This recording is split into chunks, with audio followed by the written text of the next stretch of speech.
Tere! Mina olen Sandra ja olen raamatukogu hoidja Tallinna Keskraamatukogus. Täna räägime kingituste pakkimisest. Mõnikord võib meie kingitus olla niivõrd madal, et nii nagu tavalist natuke paksemat raamatut näiteks ei saagi seda pakkida. Meie kingitus võib olla näiteks kas natuke õhem raamat, ajakiri, ajaleht, vinüül, ise tehtud õnnituskaart või midagi muud toredat. Näiteks ka siin on mul selline raamat lastele, kuidas teha ise õnnitluskaarte. Seda võib teha kas laps ise või koos lapse vanemaga. Teine raamat, ka üsna õhukene, mis mul siin on et armastusega paberist. Räägib sellest, kuidas saab paberist üldse vahvaid meistriteoseid luua. Selline õhem raamat, selle võikski pakkida siis niiviisi. Asume siis pakkima.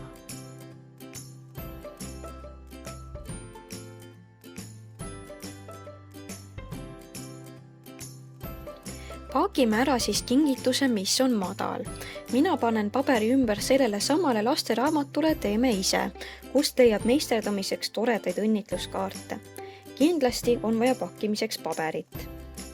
Muidugi ka kingitust ennast, siis kääre ning kleeplinti. Mina eelistan kahepoolset kleeplinti, kuid võib kasutada ka ühepoolset. Kahepoolsega jääb tulemus lihtsalt puhtam. Vaatame siis, kui suurt paberit meil vaja läheb. Esiteks võiks paber altpoolt olla üle raamatu ääre ning vähemalt 5 sentimeetrit. Võiks olla ka rohkem, umbes veerand raamatu pikkusest. Ja ülevalt täpselt samamoodi. Külgede pealt võiksid paberid ulatuda kokku üksteise peale. Siis teame, et paber on õiges suuruses. Esimene samm ongi külje pealt panna paber raamatu peale keskele, tihedasti ümber raamatu ning voltida ülevalt ja alt ülejääk ilusti ära. Teiselt poolt täpselt samamoodi. Surume ka ülejäägi ilusti voldime ära. Kui meil on ühepoolne kleeplint, siis kleebime täpselt siit samast kohe kinni. Võime ka pealmise paberi serva ehk natuke tagasi murda, näiteks juhul, kui oleme lõiganud äkki pisut viltu.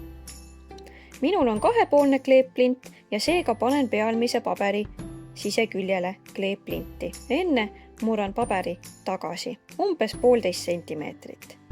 Vaatan, et oleks ilusti ja sirgelt. Siis kleebin kleeplindi täies pikkuses paberile.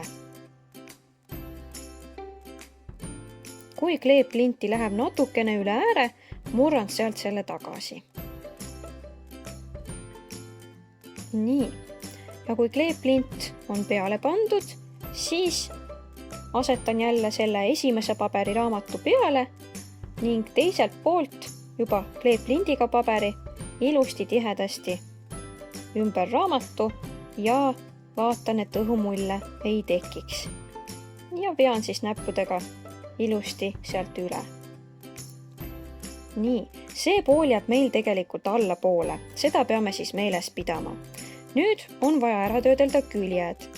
Meil on siin paber ilusti ära volditud, kuid võime sõrmedega kõik veel uuesti üle käia. Nii, nüüd me peame ära tundma sõrmedega, kus maal on raamat. Siis me peame voltima paberi alt kolmnurgana kokku, kuid seda mitte päris vastu raamatu serva, vaid umbes, ütleme, 1 sentimeetri kauguselt või natukene vähem, sest muidu jääb selline hästi lähedalt kokku volditud paber meid segama. Peame ju jätma ruumi, et saaksime tagasi murda. Teiselt poolt teeme täpselt samamoodi, vaatame, tunnetame, kus on raamat ning siis voldime kolmnurgad. Vaatame ka, et mõlemad kolmnurgad oleksid samal maal. Kui ei ole, saame pisut parandada. Nii. Seejärel vaatame, et tekkinud nurgad oleksid ilusti ega ei turritaks või ei oleks liialt kortsunud. Siis võime sealt pisut kuidagi näppida need nurgad võivad õhema paberi puhul ka katki minna.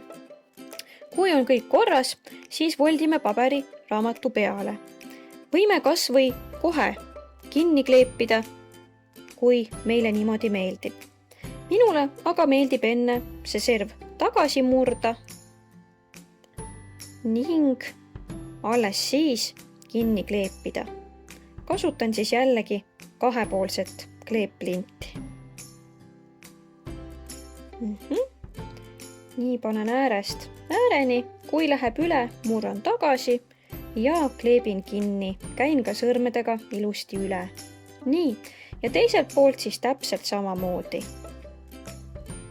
Alguses käime sõrmedega volditud kohad üle, tunnetame, kus on raamat, voldime 3 nurgad, aga mitte päris raamatu juurest, vaid natuke kaugemalt. Nii, teiselt poolt ka. Vaatame, et oleksid ühel maal. Nii, ja siis sätime neid nurkasid seal ja võime juba paberi raamatu peale voltida. Vaatame, kas on sama pikkusega see ära volditud osa. Kuna nagunii ei ole ja mulle meeldib ka tagasi murtud serv, siis ma murran tagasi, kontrollin nüüd, kas on ühepikkused ja kas on sirgelt. Tundub nii, siis võib juba kleeplindi ära kleepida täpselt äärest ääreni ja siis juba võib kinni kleepida. Nii, kindlasti pöörame siis raamatu lõpuks ka õiget pidi.